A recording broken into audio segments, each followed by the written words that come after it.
Hello, hi, good afternoon. First of all, I would like to apologize to Professor Plugel who was not able to be here. I surely hope that I will be able to present it as eloquently and elegantly as he would, but I will start. This is a 57-year-old patient that was admitted to our department with the chief complaint of hematemesis and recurrent septicemia. He has a metastatic colon carcinoma. He was operated with a laparoscopic right hemicolectomy in 2010 and a cytoreductive surgery in 2013, and I will go into details now. Now, his past medical history includes a chronic renal failure with recurrent acute on chronic renal failure. His creatinine levels are between 1.4 and 1.8. He has ischemic heart disease. He had a stent inserted to his LAD in 2008. And peripheral vascular disease with a stent inserted into his left posterior tibialis in 2011. And his medication are as follows, nothing in particular.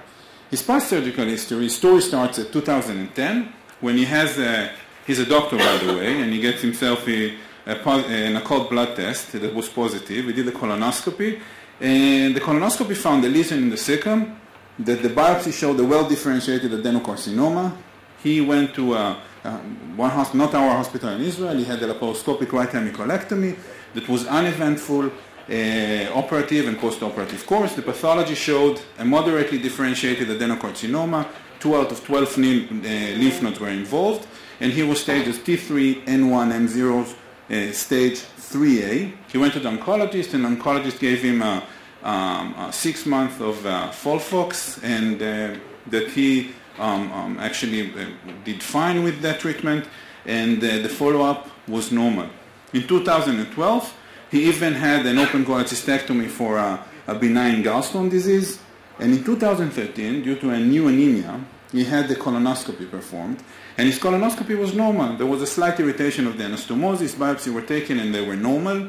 His gastroscopy was also normal, but they decided to do a CT scan, CT of the abdomen and pelvis, and the CT showed suspected peritoneal metastasis. He did a PET CT, and the PET CT confirmed that he had a peritoneal pelvic carcinomatosis with prior aortic FDG uptake, single lung metastasis, and at this point he was referred to another hospital for cytoreductive, HIPEC, and considered the operation for the lung. They decided first to give chemotherapy, and he received FOLFIRI plus Avastin, and that he did quite good. So on May 2014, he had a PET CT done. There was a regression in the peritoneal findings and no effect on the lung metastasis. And after a multidisciplinary consult, they decided to go and operate first the lung and then the abdominal findings. So he was operated. He had a VATS lobectomy, a right upper lobe lobectomy that was uneventful, operative and post-operative course. And the pathology showed a metastatic colon carcinoma with free margin, and again, a post-operative and uneventful post-operative course. In 2014, in August 2014, he went to go through his cytoreductive surgery with HIPEC, and when they did exploratory laparotomy, what they found was a limited carcinomatosis. They found a mass near the anastomosis, involving the anastomosis, but from the extraluminal, and there was a large metastasis in the aortic caval space adherent to the IVC that was not resected. It was marked for radiation, and they stopped, of course, the surgery. That he did not go through the HIPEC. The heated intraperitoneal chemotherapy was not administered. So my first question is the type of surgery. Do you think? Of course, I cannot advocate for the other hospital, but the type of surgery, how many of you would actually stop the surgery? I mean, we have a couple of options, of course, either doing nothing with a retroperitoneal unresectable metastasis, or just do a limited resection with the radiation. What would you do?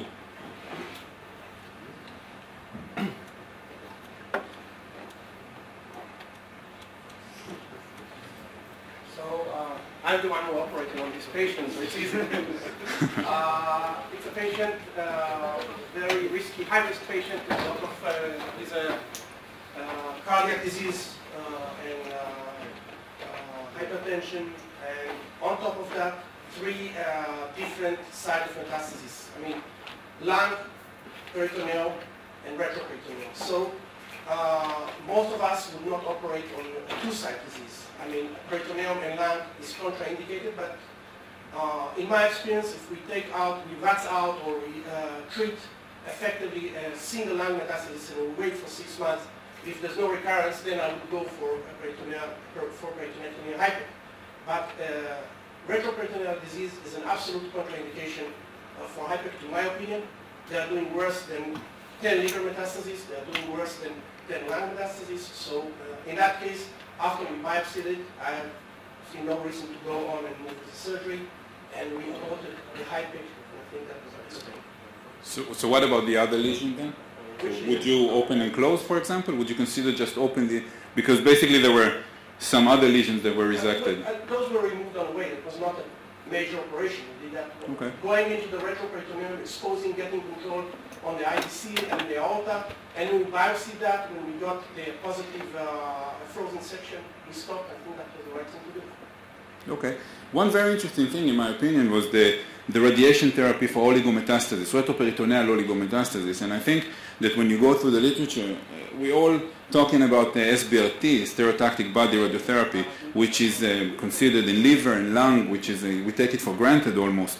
But for the retroperitoneal, when you go through the literature, you see that it's not something that it's basically not the standard of care. And you see that there are very little body of evidence to support that, to give radiation. They are very small series. What you see over here, I didn't go through the literature due to time limits, but we see that there are very small series of 9 and 19 patients that suggest actually good results, but there are no randomized study that show systemic chemotherapy versus radiation in SBRT for retroperitoneal lymph nodes or metastasis. So the patient was actually given the radiation therapy. He received afterward chemotherapy, only 2 cycles. And in 2015, in January 2015, he had a PET-CT again to evaluate the response for chemotherapy. And what they found basically was, again, a metastasis in the retroperitoneum, exactly in the same spot that they saw in surgery, that did not respond to the chemotherapy. He had a thrombus in the IVC. And I'll show you the PET scan. I don't know how much can you see out of that, but there's clearly an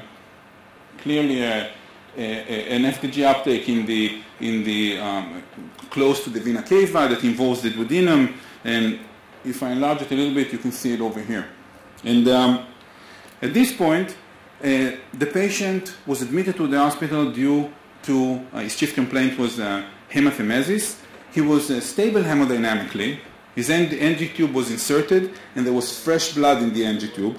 Upon admission, of course, he was MPO.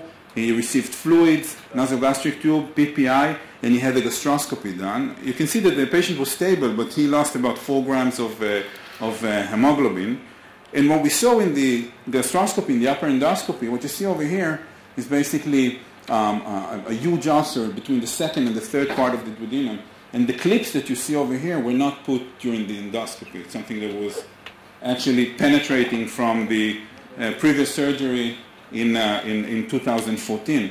And there was actually an ulceration, tumoral ulceration to the duodenum. We took biopsies out of this, and surprisingly, the biopsies from the stomach were normal, and from the duodenum were also normal, only duodenitis. So what would be the next step in management? What would you do with this patient?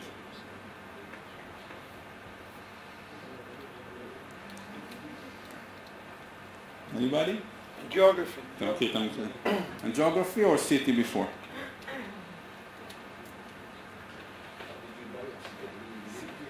It was not bleeding at the moment. There was an ulcer, there was a clot over there, but they did take some biopsies.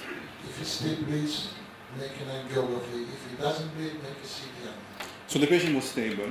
We decided to go through a CT angio, mostly also because of the fact that our angiographists require us to do a CT scan before the angiography, but it's something local, and I guess...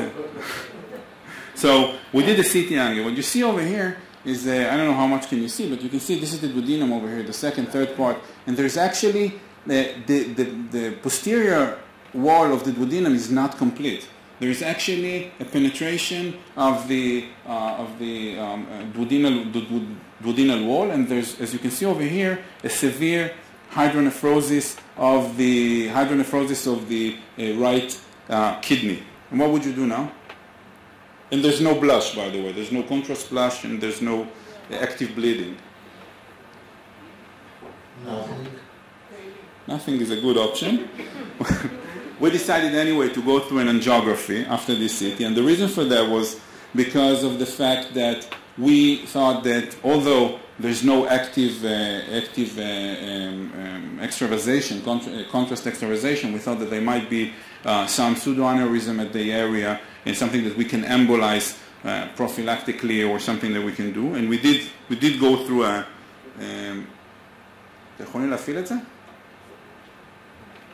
We did go through an angiography. It's not a good side, but basically there was no blush, there was no pseudoaneurysm, there was nothing that we could embolize at this point. So at this point, what would you do? The patient has a penetration of the duodenum to the retroperitoneum. Malignant, of course. The patient bled once. So far, lost 5 grams of hemoglobin, but he's stable hemodynamically. No signs of infection, peritonitis, sepsis. No. So Nothing. I've experienced a few of these cases, and I think what you said about people getting radiated, whether it's SBRT or external beam radiation, for asymptomatic retroperitoneal nodes is really a very important point. They get radiated because the node is there and not necessarily discussed at a tumor board, and it can really cause big problems with fistula to major vascular structures. So in this case, I would be extremely worried that there's a fistula between the cava and the duodenum, and how to solve that problem, there's really no solution, because no matter what kind of stent you put in where... May I stop you? Yes. We'll get there in 3 slides, okay? And I will get that. Please. Anybody else? I will get there in 2 minutes. So what would you offer this patient at this point?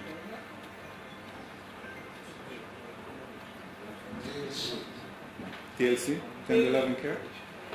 TLC. Okay. So we, at this point, thought that the patient should be operated, but the patient decided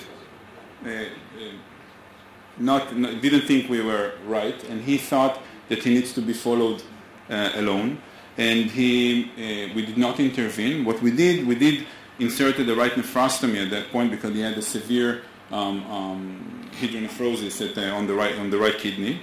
And sure enough, the patient 2 weeks afterwards come back not to the surgery department. He is admitted to an internal medicine department because of fever, which what they have defined as fever of unknown origin. And the interesting thing was that upon physical examination, he had epididymitis and he had urosepsis, and the epididymitis was clinical and sonographic, and the urosepsis was proven by cultures, urine cultures and blood cultures. But also we had candidemia. He had Candida glabrata in his blood with no signs of disseminated candidiasis. And he had bacteremia with Pseudomonas and Streptococcus growing in his blood cultures. Sure enough, they repeated the CT scan at some point, and what we saw... אתה יכול להפעיל את זה, בבקשה? כן.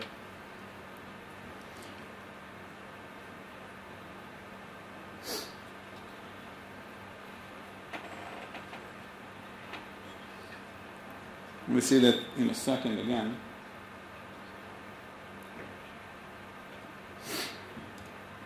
So if I'm looking on the left side of the screen, there is the CT scan from about a month ago, about 26 days ago. So we still see the penetration of the duodenum. But at this point, besides the haziness of the fat and the obvious infection or inflammation around the duodenum, we can see some free air outside of the duodenum, and we can see some bubbles of free air within the lumen of the vena cava.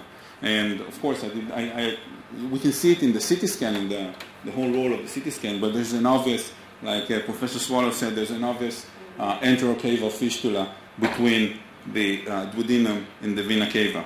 So if we summarize this case, we have a 57-year-old patient with metastatic colon carcinoma with recurrent sepsis, bacteremia, candidemia, recurrent. During the time that he was in internal medicine, he had another episode of hematemesis, of course, and so recurrent hemorrhagic complications with a highly suspicious enterocaval fistula and a malignant thrombus in the IVC. Because of the PET CT, there was a thrombus that with an FDG uptake within the vena cava. So what do we do with him? THC.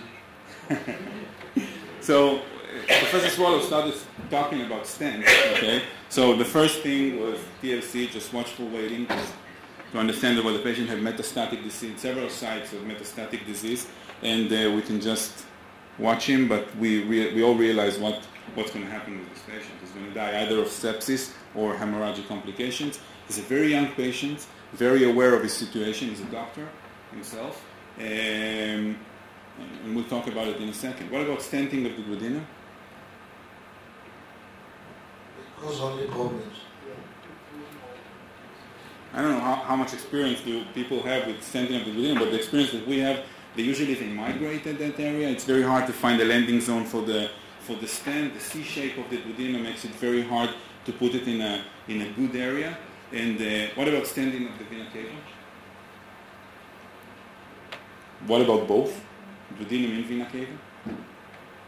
Well, most probably not the very best idea in an infected area. It will be an infected stent in 2 minutes. And what about surgery?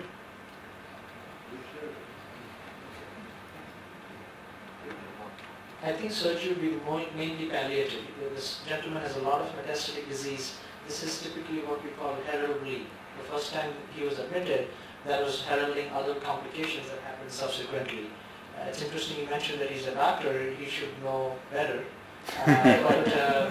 Also do we really? This patient will need a palliative surgery to treat the fistula mainly. Okay, what would you do in surgery? You have to bypass it to do, you cannot put a stent, but you have to remove, you have to do a GJ, gastrojejunostomy, to bypass that area because that's the source of constant contamination. And somehow you have to exclude the fistula, to close the fistula, at least exclude it, either by partial resection, put a stent or whatever, knowing that it will get infected. But you have to have a breakdown in that communication. Any other idea? I think that one of the most difficult things for us, physicians and especially surgeons, is to declare to the out loud that we have nothing to do. It's very difficult, but sometimes we have to do it. Is this the case? I think so. Okay. So we decided to operate, and the patient was, after a month in the hospital with all those complications, he was keen to be operated at this moment, although he did not want to be operated a month ago. We did an exploratory laparotomy, and what we found was there was a 2-centimeter mass in the amendum that was central frozen, and it was not tumoral. There was fat necrosis. Okay, there was a large mass involving the right ureter, the third part of the duodenum, and there was an obvious enterocaval fistula with a thrombus actually that's the only a very thin, paper-thin wall of the vena cava. That was the only thing that prevents the patient from bleeding to death, basically. And there was a thrombus within the vena cava, as I said. So this is just for, excuse my simplistic... So what do we do now? This is, I think, the main question. I put up some options that we thought of during the operation. So the first would be like a limited resection of the duodenum. It will resolve the fistula. We're talking about a minimal debridement of the vena cava and closure of the fistula, and some kind of bypass either to the second part of the duodenum or to the stomach. But of course, although it resolves the sepsis and the hemorrhage, it will be an oncological compromise. It will be an R2 resection. The second option would be a radical resection with the duodenum, the vena cava, right kidney, ureter, It will resolve the fistula, it will resolve the sepsis and the hemorrhagic complications. There's a chance for an R0 resection, but there's an extreme risk for complications, morbidity, mortality, and the third option would be to close the abdomen and do nothing. Just tell the patient there's nothing we can do to help you, and just let nature do its course. What would you choose? So the cases that I've seen, attempts under the limited category have led to further problems with, you don't fix the problem essentially. It may mask the problem for 2 or 3 weeks, but then something further is going to happen. So I would say you either do a radical resection if you think the patient will tolerate it, or that's it. And having come this far, you knew this was what you were going to find. So you must have known going in that that was probably going to be the only possible solution. So I guess I would favor a radical resection at this point. However, you're not going to cure the patient of their cancer. What about the vena cava? I think you'd have to resect that component of the vena cava. Any attempts at trying to bypass or patch or something are still going to result in a defect, and the sepsis is just going to cause a bleed out in the future. Would you reconstruct the vena cava at this point? It depends how open it has been. If you clamp it and there's no hemodynamic compromise, you might be able to just leave it. Okay, so we chose basically the same option that Professor Swallow chosen. We decided to go with the radical resection. We did the resection of the duodenum, a right nephrectomy, resection of the vena cava without reconstruction, because when we clamped there was no change in hemodynamic status. He continued to give a good amount of urine. Of course, we did a DMSA scan before, and his left kidney was functioning correctly.